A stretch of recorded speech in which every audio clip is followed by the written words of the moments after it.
Então, pessoal, vamos então ao nossa parte 5, né, da série Como Escrever um Artigo. A gente vai tratar hoje dos resultados, né, que é uma parte bastante interessante e que eu considero até relativamente fácil de escrever, tá? Mas também, ao mesmo tempo que ela é fácil de escrever, ela é muito fácil da gente se perder e colocar coisa que não deve. Então, eu vou colocar para vocês depois ali exatamente as coisas que a gente tem que prestar atenção para não colocar a mais, né? Mas isso é para mais para frente do vídeo, certo? Então, como sempre, né, o cerne do vídeo vem dessa série de artigos, né? Na verdade, de opinião até, né? Do Journal of Clinical Epidemiology, que então, esses artigos são gratuitos na internet, na página lá do Journal of Clinical Epidemiology. Quem quiser ler, né, a versão original, tal, para ver se eu não falei nenhuma besteira aqui, pode dar uma olhadinha lá, mas eu tento resumir para vocês, juntando com um pouquinho da minha experiência, as coisas que estão aí nestes artigos. Então, né, aquela velha sequência. O que que você deve saber a respeito da introdução, né? Então, quando vai a introdução não, quando vai escrever os resultados, a introdução já passamos faz bastante tempo, né? Então, como é que vai relatar os resultados, né? Vai ser um relato claro, conciso e objetivo. Então, por isso que eu acho relativamente fácil escrever os resultados, porque não tem muita firula, é descrever aquilo que tu encontrou, tá? Com clareza, com concisão e com objetividade. A gente vai escrever no pretérito, então, os resultados foram xxx, tá? Sem interpretação neste momento aqui, tá? E é aqui que eu me referi anteriormente, que eu acho fácil a gente se perder. Por quê? Porque a gente começa a utilizar de palavras que vão gerar cunho interpretativo. Então, essa diferença foi muito importante. Essa diferença, isso pode fazer diferença na conduta clínica. Então, esse tipo de coisa, esse tipo de interpretação, a gente vai deixar para onde? A gente vai deixar lá para discussão. E deve espelhar os métodos. Tá? O que isso quer dizer? Todo resultado que eu apresentar, eu tenho que ter um método pelo qual eu o encontrei. E todo método que eu descrevi lá nos meus métodos, que gere resultado, eu tenho que colocar nos meus resultados. Então não tem sentido nenhum dizer que eu medi peso e altura e lá, né, nos meus métodos e lá nos meus resultados eu não colocar nada de peso e altura ou até alguma coisa derivada deles. Assim como não tem sentido nenhum eu não explicar como é que eu medi peso e altura e do nada aparece o peso e altura e MC das criaturas lá nos meus resultados. Entendeu? Então tem que ter uma coerência, né? Eu vou falar depois do storytelling ali. Então, a descrição dos resultados vai ser um jogo dinâmico entre tabelas, figuras e o texto, que é o que está ali, minha foto está escondendo ali, né? Mas tudo bem, é o texto, tá? E na questão do texto, eu não vou precisar colocar tintim por tintim o que as tabelas e figuras já têm. Agora, os principais resultados eu dou uma descrevida no texto também, tá? Das tabelas e do. Então a gente vai ver lá, tabela 1 mostra as características demográficas da população. Vemos que o grupo controle, que o grupo intervenção tem 25, mais ou menos 2 anos, o grupo controle tem 24, mais ou menos 3 anos. Entenderam, né? E vai estar isso também descrito na tabela de alguma maneira. A ordem de escrita, né? Então, O que que assim, ó, isso é lei, professor, isso aí, se eu não escrever nessa ordem aí, o meu artigo vai ser recusado por isso, eu vou rodar na disciplina porque eu não escrevi nessa ordem? Claro que não, né? Agora, fica mais fácil de entender o teu artigo se tu escrever nessa ordem que eu vou apresentar, tá? Por vários motivos. Os principais esta ordem vai apresentando numa ordem em que a maioria das pessoas está acostumada a ler e, como a gente vai ver, vai apresentar características gerais da amostra, então eu tenho uma ideia de como é que é essa amostra e depois os principais resultados, certo? E é importante isso, eu saber quais são as características principais da amostra, por entre outros motivos, para eu saber se aquele artigo serve para mim ou não. Um exemplo que eu sempre dou em aula, né, é daquele artigo que não mostrou diferença entre a periodização linear e a periodização contínua, né? Aí a periodização ondulada, né? Ou seja, que a periodização clássica ou uma periodização ondulada, né? E aí você vai ver qual era o grupo. Era um grupo de idosos sedentários. Então, se eu trabalho com fisiculturistas de alto nível, esse artigo não serve para mim, né?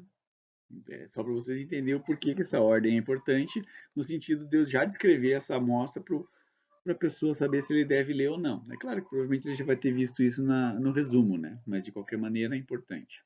Então, eu vou começar descrevendo como é que foi o recrutamento e como é que foi a resposta ao recrutamento. Então a gente vai ver lá no final, eu coloquei na apresentação aqui um diagrama de fluxo, e a gente vai ver que vai ter lá quantos elegíveis existiam, ou seja, quantos eu recrutei, quantos eu chamei para o meu estudo, quantos responderam ao estudo, quantos foram randomizados, quantos ficaram, certo? Então eu começo a descrever isso. Tinha 82 pessoas que preenchiam os critérios de inclusão. Desta, duas não quiseram participar. 80 pessoas foram randomizadas para o grupo A e para o grupo B. 40 pessoas em cada grupo iniciaram. No grupo A, 5 pessoas desistiram no meio do estudo. No grupo B, 4 pessoas desistiram no meio do estudo. No final, como é que foi feito, como é que se lidou com isso e por aí vai, tá? Mas isso tem na descrição do início. Descrevi isso aí, eu vou descrever as características gerais da amostra. Há casos em que eu descrevo da amostra geral, há casos em que eu devo descrever do grupo intervenção e do grupo controle de maneira separada, e ainda há casos que é interessante, se eu tiver uma perda muito grande de segmento, uma morte de amostra, que chama, né, muito grande, não é a morte da pessoa morrer, aí é a morte dela sumir do meu estudo, a pessoa se muda, eu faço um estudo aqui em Canela, do nada a pessoa se muda para o Rio Grande do Norte. Eu não tenho como trazer ela de volta, vou pagar passagem de avião para ela vir de lá para cá para eu continuar fazendo a pesquisa, não vai dar, né? Então isso é uma morte de amostra que se chama, né? Se eu tenho uma morte de amostra muito maior que 20%, talvez eu tenha que mostrar as características das pessoas que saíram do estudo. Por quê? Para eu tentar mostrar que essas características não são tão diferentes. Porque se forem características muito diferentes, talvez o meu estudo tenha um viés muito forte nesse sentido. Mas é só para vocês entenderem, né, a importância de cada partezinha. Depois eu boto minhas análises primárias, ou seja, meus resultados principais. Aí, se eu tiver análises secundárias, eu as mostro. Já adiantando, né, tem que tomar muito cuidado com os spins, né? O que é? A minha análise, o spin é assim, a minha análise, tu tá lendo um artigo, a análise primária dos caras deu negativa, tá? Eles quiseram fazer lá, mostrar que algum remédio funcionava para hipertensão. E daí, na análise primária, deu negativo, ou seja, o remédio não funcionava. Aí, lá no subgrupo do subgrupo das pessoas que tinham a partir de tanto de hipertensão e do sexo masculino com mais de 80 anos, deu um resultado positivo.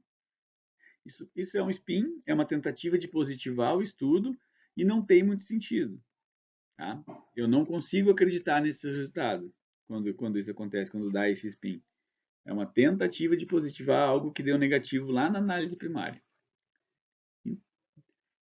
E, por último, eu vou colocar meus achados secundários. Nem sempre isso tem, tá? Eu confesso que eu não vi ainda nenhum estudo que tenha sido claro de achado secundário, porque achado secundário é um achado pós-hoc. O que é pós-hoc? É um achado que essa hipótese não estava sendo aventada antes de iniciar o estudo.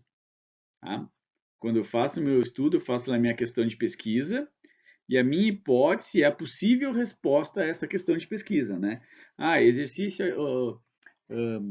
a questão de pesquisa é verificar se o exercício de força tem efeito, né, de baixar a pressão em pacientes hipertensos com mais de 60 anos. Daí a minha hipótese é que sim, a minha hipótese de trabalho, né, que o trabalho, que é trabalho de força, consegue fazer isso. Então, essa é a minha hipótese. A minha hipótese nula, ou seja, que é a que eu tento afastar, é de que isto não acontece. Um achado secundário seria assim: a gente também mediu glicose e acabou vendo que baixou a glicose.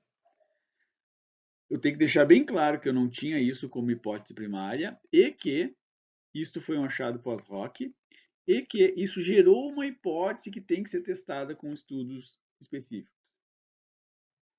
Vamos lá, então. A palavra significativo, né, pessoal? Lembrar assim, ó, que significativo na pesquisa às vezes é um pouquinho diferente do que a gente utiliza no nosso dia a dia. Na maioria das línguas, significante, significativo, né, em português, no popular, ela quer dizer que é uma coisa importante, né? Então, tu lê lá no texto, houve uma diferença estatisticamente significativa entre o grupo controle e o grupo. Parece, opa, se foi significativo, quer dizer que deu um resultado muito bom, né? Vai melhorar muito a pessoa, né? Só que aqui, estatisticamente significativo na linguagem científica, só está me dizendo que os grupos são diferentes. Tá? E daí tem lá o P, por exemplo, quando um P é menor que 0,05. O que isso significa? Significa que essa diferença que eu encontrei tem menos de 5% de probabilidade de ter sido encontrada ao acaso. É só isso que o significante estatístico significa, certo? Então, pensando, vocês têm que pensar clinicamente daí. Depois, né? Isso vocês vão fazer na discussão, tentar mostrar que aquilo é clinicamente significativo, tá? O que é uma coisa clinicamente significativa? Vamos pensar. Eu gosto desse exemplo também de dar em aula. Quem é meu aluno, ou, né, de quem eu sou tutor, já deve lembrar de ter ouvido. Eu tenho um exercício A e o exercício B. Aí eu faço uma pesquisa sobre o exercício A e em comparação ao exercício B para emagrecimento. Daí é estatisticamente significativo que o exercício B faz uma perda de gordura maior, né, uma perda de peso maior do que o exercício A. Eu adoro o exercício A e odeio o exercício B. E em um ano, essa perda de peso a mais do exercício B, que eu odeio, é de 500 gramas. Aí eu pergunto para vocês, entre passar para mim, vocês como professores, um exercício que eu odeio ou um que eu adoro, sendo que esse que eu odeio, ele, na média da população, ele dá 500 gramas a mais de perda de peso em um ano, qual que vocês dão para mim? Não sei vocês, mas para mim isso não é clinicamente significativo e eu com certeza vou dar o exercício A para a pessoa, tá? Que daí eu vou no gosto dela. Os dois praticamente são iguais. Tem uma diferença estatística? Tem, mas na prática, meio quilo em um ano, a probabilidade desse cara parar de fazer exercício porque ele está fazendo exercício que não gosta é muito grande. Então, provavelmente, na vida real, eu deixar a pessoa escolher o exercício que ela mais gosta, nesse meu exemplo hipotético, tá? Seria muito melhor. Então, entenderam, né, a diferença entre estatisticamente significativo e clinicamente significativo, né? E, assim, para quem é da educação física, nós temos condutas clínicas, tá? Não são condutas médicas, são condutas clínicas, né? Quando você decide um exercício ou outro, isso é uma decisão clínica, que você deveria fazer pensando no que a ciência diz, nos gostos da pessoa e na tua experiência como professor. que é o tripé da prática baseada em evidência, né? Mas vamos seguindo aqui. Como que a gente relata, né? A gente relata com o p-valor, que eu já comentei para vocês, que é aquela questão que eu falei para vocês, né, de que teria só 5% de probabilidade de aquilo do resultado da diferença ter sido pelo acaso. Mas tem uma coisa que é mais informativa, que é o intervalo de confiança. Geralmente, intervalo de confiança de 95%, tá? Para vocês entenderem o que é isso, ó, seria isso aqui, ó. O limite inferior e o limite superior do intervalo de confiança de 95%, ou seja, eu tenho 95% mais ou menos de certeza que o resultado verdadeiro da diferença entre os dois grupos está entre aqueles dois números. Então, naqueles minhas 500 gramas, por exemplo, eu diria 500 gramas de diferença com intervalo de confiança de 95% de 300 a 600 gramas. Então, entre 300 e 600 gramas, eu sei que vai ser a diferença entre um e outro. Uma dica para vocês: quando o intervalo de confiança, no caso das diferenças de média, ultrapassa o zero, ou seja, vai do negativo para o positivo, significa que os dois grupos são iguais. Quando a gente estiver falando de odds ratio ou de razão de riscos, né? Razão é uma divisão. A igualdade numa divisão responde aí rapidinho, quando os dois números que um está dividindo o outro são iguais, o resultado dá zero? Não, dá 1, né? Então, no caso dessas valores que são dados por uma divisão, lembrar que daí o limite da igualdade é o 1, né? Então, passar de 0,90 para 1,1 quer dizer que os dois são iguais, né? Então, diferencinhas, tá, pessoal? Ele mostra o p-valor, como eu falei, ele me dá a direção do efeito, né? Então, por exemplo, se eu estou comparando dois grupos pela diferença de médias, e o grupo A é o grupo intervenção e o grupo B é o grupo controle. Eu fiz A menos B e deu 5 de diferença de médias, com intervalo de confiança de 3 a 7. Ele me dá a direção do efeito, né, que foi a favor do grupo A. Já se der negativo, ele está me dizendo, né, que foi a favor do grupo B. Ele dá a direção do efeito. Ele também dá o tamanho do efeito, né? Vejam bem, assim, e da variabilidade desse tamanho do efeito, tá?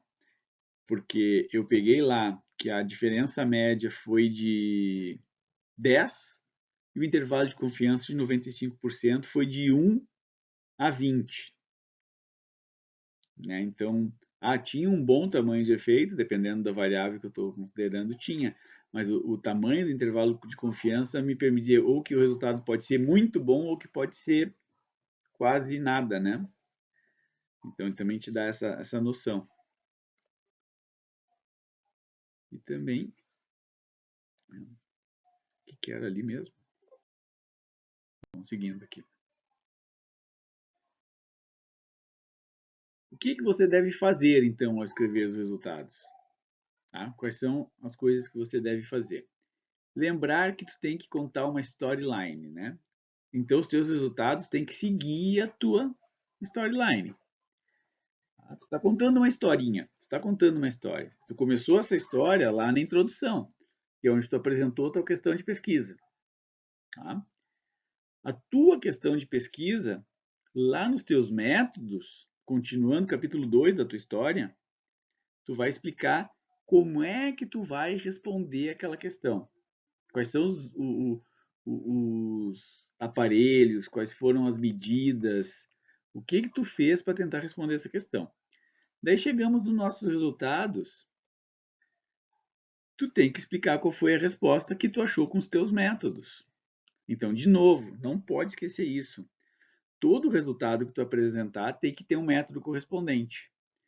Todo método que tu mostrou lá na tua seção de materiais e métodos tem que aparecer nos resultados. Por que tudo que tu apresentar nos métodos tem que acabar aparecendo nos teus resultados? Porque vai parecer que tu quis esconder uma informação. Se tu disse que tu mediu peso e altura antes e depois de uma intervenção, e tu não apresenta esse peso e altura depois da intervenção, eu, como leitor, vou desconfiar. Por que esse cara não está apresentando esse resultado que ele falou lá nos métodos? E um resultado não pode aparecer do nada, né, gente? Então, se tu está apresentando o resultado, ele tem que ter vindo de algum lugar. Tu tem que ter mostrado anteriormente ali de onde é que ele iria aparecer, né? E lá na introdução, tu vai ter que mostrar o porquê que tu vai, né, fazer isso. Então, tu vai contando uma historinha, que tem que uma coisa ir se encaixando na outra. Etapas, então, né? Eu começo, como eu falei, a gente já falou lá anteriormente, falando do recrutamento da resposta. Como é que foi o fluxo de entrada, tá? Tá errado ali, não é estrada, é entrada. Qual foi o fluxo de entrada no... Depois, isso aqui, né, fluxo, esse recrutamento e resposta pode ser um parágrafo. Primeiro parágrafo dos teus resultados. Segundo parágrafo dos teus resultados, as características da amostra. Tá? As características demográficas, eu gosto de botar mais ou menos nessa sequência. Primeiro as demográficas, depois as clínicas e depois estilo de vida. Ou aqui inverter clínica e estilo de vida não teria problema, tá? Mas as demográficas eu gosto de começar por elas. Aí as análises que vocês fizeram, né? Vai primeiro um parágrafo para as análises primárias, um parágrafo para as secundárias. E por último, lá os achados inesperados, que eu já expliquei, né, que daí tu tem que colocar, deixar claro que é pós-rock, que não foi um resultado, não foi o resultado que vocês tinham intenção de pesquisar, mas ele apareceu ali. Vocês começaram a perceber na hora de analisar os dados que tinha uma relação entre duas variáveis ali que anteriormente vocês não desconfiavam que tinha, ou não estava programado para pesquisar. E daí dizer, né? Isso gera uma hipótese de que a variável A pode estar relacionada com a variável B, mas isso tem que ser melhor estudado em outros estudos. Algumas últimas dicas, tá, pessoal? Tabelas e figuras, tá? Elas descrevem os resultados importantes, ou seja, os principais resultados, né? E descrever nos textos também os principais resultados que estão nas tabelas e figuras, não necessariamente tudo. O que a gente evita? Evita as palavras marcante e notável, ou outras palavras que denotem interpretação. Lembra, interpretação vai aonde? Um segundo para responder. Interpretação é na discussão. Tá? Comparação com outros estudos, interpretação, se foi importante, se não foi importante clinicamente, isso aí é discussão. Tá? Os mesmos resultados você apresenta com as mesmas sentenças. Não fica procurando sinônimo, não é um livro de redação para passar no vestibular. Não é uma, não é uma redação, um livro de ficção. Então, evita tentar achar sinônimozinho, tentar. É a mesma coisa, entendeu? O índice de massa corporal do grupo A foi tal. O índice de massa corporal do grupo B foi tal. Evita o índice de massa corporal do grupo experimental foi 27,8. Esta mesma variável no grupo pode confundir quem está lendo, tá? Então é mais conciso, é mais direto e não tem problema de estar repetindo coisa. Lá em português, a professora de português às vezes pode ler um artigo e vai ficar braba, porque ela diz, não pode repetir muito, tal, mas aqui a gente repete, tá? Principalmente em inglês, tá? Em inglês não tem tanta essa coisinha de não estar, pelo menos a impressão que eu tenho, né? Eu acho mais fácil escrever um artigo científico em inglês do que em português. Eles são mais diretos, parece assim, mais concisos. Eles não têm tanta firulinha pelo menos em artigo, né? Essas firulinhas de linguagem, assim, de estar procurando sinônimo ou procurando termos que substituem. Apresentar todos os resultados com a mesma ordem de apresentação, tá? O que é o usual? apresentar o grupo experimental e depois o controle. Mas há casos que você pode ter 3 grupos, sendo que 2 deles são experimentais e um controle, ou 3 experimentais e controle ativo, né, que também se chama. Por exemplo, se tu vai pesquisar um remédio novo para enxaqueca e já existe um remédio bom para enxaqueca, não tem sentido tu comparar o teu remédio com um placebo, ou seja, com uma pílula de açúcar. Tu vai comparar o teu remédio com a melhor opção disponível. Tá? Então, o que que tu faz? Tu tem um grupo experimental, que é o teu remédio novo, e um grupo controle, que é a melhor opção disponível. Então, seriam 2 grupos experimentais, entre parênteses. Né? Os dois estão tendo um princípio ativo sendo pesquisado neles. E, às vezes, os caras ainda fazem um terceiro grupo, que é o controle. Mas, então, o que que quer dizer isso aqui? Se tu apresenta na ordem grupo A, grupo B, grupo C, as características demográficas, as características clínicas também vai ser grupo A, grupo B, grupo C, sempre na mesma ordem. Tu vai assim, ó, aqui não é, tu faz de tudo para evitar que o teu leitor se confunda, tá? Que ele não, tu faz de tudo para tentar facilitar para o cara saber o que que ele está lendo. Então, se tu seguir sempre a mesma ordem nessa apresentação, facilita. Mostra o tamanho do efeito, tá? Não fica mostrando só que foi significativo, mostra também o tamanho do efeito. Tu pode utilizar, eles não citaram aqui, tá? Mas tu pode utilizar a diferença de médias, quando são 2 grupos, geralmente se usa muito diferença de médias, o odds ratio e o hazard ratio, que seria a razão de riscos, tá? Com os intervalos de confiança de 95%, que é, além de mostrar o tamanho do efeito, tu mostra o tamanho da significância desse efeito, né? Mostrando essa variância ali. Mostrar né, as tendências, as medidas de tendência central e sua variabilidade. No caso, a média com desvio padrão para as variáveis simétricas, isso aí vocês vão ter que estudar depois para saber o que é, e mediana e intervalo interquartil para as variáveis assimétricas. Tá? A variável simétrica é aquela que segue a curva de Gauss. Tá? Procurem curva de Gauss no Google que vocês vão ver o que é. Tem testes para ver a simetria, né, das variáveis. E as frequências, a gente apresenta as frequências absolutas e relativas. Tá? E cuidado, pessoal, quando vocês lerem artigos, que vocês verem só a frequência relativa, ou seja, só o percentual de alguma coisa, principalmente em amostras pequenas. Porque 50% dos indivíduos obtiveram um excelente resultado com... Aí tu vai ver o total de indivíduos era 6. Quer dizer, 3 tiveram um excelente resultado. Sei lá, eram 4.000 indivíduos, aí a gente já está falando de outra coisa, né? Vocês entendem o que eu quero dizer, né? Frequências relativas quando a frequência absoluta é pequena, ou seja, quando o n é pequeno, é complicado de interpretar, tá? É muito fácil de enganar. Tá? Aqui, então agora eu só quero mostrar para vocês algumas coisas. Isso aqui seria o diagrama de fluxo que o consorte preconiza. Existem guias para escrita de artigos, tá? O consorte é um guia de escrita de artigos de ensaios clínicos randomizados. Tem o Prisma, que é de revisões sistemáticas, tem o MUSICS, que é de estudos observacionais. Procurem isso aí se vocês forem escrever, que tem lá passo a passo, desde o resumo até a discussão e conclusão de como é que tem que ser apresentados os resultados para ter clareza. Tá? Quem quiser se aprofundar mais nisso aqui, esses são também bons artigos para se ler, né?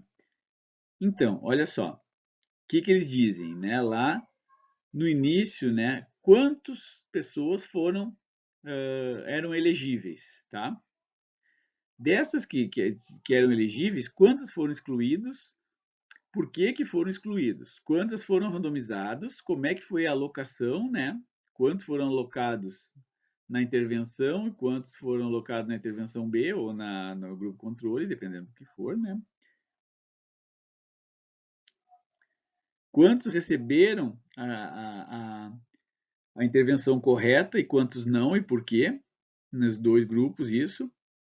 Segmento, quantas pessoas teve perda de segmento, quantos pararam com a intervenção e as razões nos dois grupos, e na análise, né, quantos foram excluídos na análise e por quê. Tá? Eu excluí da análise porque ele era um outlier que acabava com os meus resultados. Outlier é alguém muito fora da curva, tá? Quando o outlier pode ser excluído, tá? Porque o outlier é esse cara que, por exemplo, todo mundo estava com determinada variável 30, daí esse cara deu 300. Tá? Tu até pode excluir esse outlier, tá? Mas tu tem que dar uma razão boa do porquê. Vou dar um exemplo. Eu estou fazendo um estudo com prematuros. Eu não estou fazendo, mas se eu estivesse fazendo um estudo com prematuros e o peso de nascimento de um dos prematuros foi 3,5 kg. Eu excluo ou não excluo? E por quê? Eu excluo, porque um prematuro não pode nascer com 3,5 kg, né? Não é prematuro esse cara. Entendem? É a mesma coisa que eu dizia assim, eu vou estudar obesos, daí um dos obesos tinha 5% de gordura. Não pode, né? Não, é um outlier, porque ou foi mal medido, alguma coisa errada tem aí, né? Agora, se ele é outlier, mas está dentro do possível para aquela variável e eu não tenho razão nenhuma para excluir, eu vou ter que aguentar aquele cara, talvez estragando meus resultados. Tá?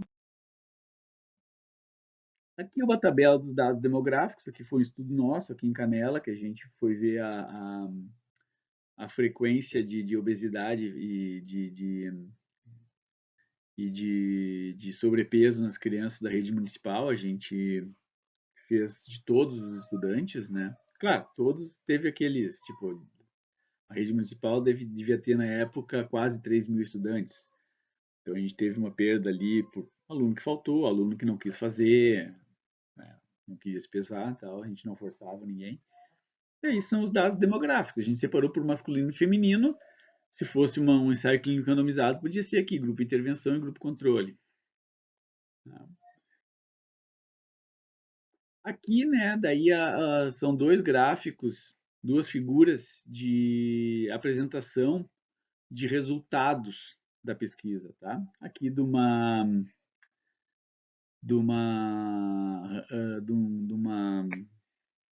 revisão sistemática, de uma meta-análise de uma revisão sistemática, que foi verificar se o kinésio tape tinha efeito ou não na dor e desconforto, né? Cada um desses é uma coisa. E que acabou mostrando que o cinésio tape não era melhor do que a kinésio tape, né? Não era melhor que o falso, né? Kinésio tape falso. Então, provavelmente o efeito é mais placebo. Então, o que a gente quer dizer lá que não precisa, por exemplo, aqui é um exemplo bom de algo que eu não preciso mostrar falar de todos os resultados. Não precisa dizer, o autor Aitar não encontrou diferença. O autor Castro encontrou uma diferença. Não, eu digo, em geral, os autores não encontraram diferença entre o kinesiotape e o tape falso. E aqui, ó, é a apresentação de resultados de uma galera, essa que saiu na Science até, tá em 2021, de uma galera que foi ver aquela. Vocês devem ter estudado, eu estudei pelo menos, quando eu estudei lá em fisiologia, se dizia que nosso metabolismo basal baixava muito, mais ou menos, quando a gente chegava nos 40 anos de idade, né? E os caras foram ver o metabolismo basal da galera, viram outras coisas também, mas entre elas o metabolismo basal. E o que eles perceberam? Que havia né, lá no começo da vida, tem metabolismo alto, e dos 20 aos 60, mais ou menos, ele se mantém, ó. Então não é aos 40 que ele tem uma queda, ele vai tendo uma queda, ó, depois dos 60. Né? E daí tu descreve isso no teu texto. E discute, claro, na discussão, mas a discussão vai ser o próximo vídeo, né? Muito bem, pessoal, é isso que tínhamos para hoje. Então lembrar, né, que esse, na verdade, Se for ver, é o sexto vídeo, né? Porque nós tivemos um vídeo extra ali sobre o referencial teórico, mas da sequência lá oficial é o quinto, né? E vejo vocês na próxima, que o próximo vídeo que vai ser o vídeo de discussão. Se tiverem dúvidas, coloquem aí nos comentários. Deixem o like, né? Como é de praxe a gente pedir. Quem quiser contribuir com o canal, achar que vale a pena, eu deixo o Pix aí na descrição do vídeo. Mas, né? No mais é isso. Até a próxima, que já passamos de meia hora e eu não queria que ficasse tão comprido. Um abraço.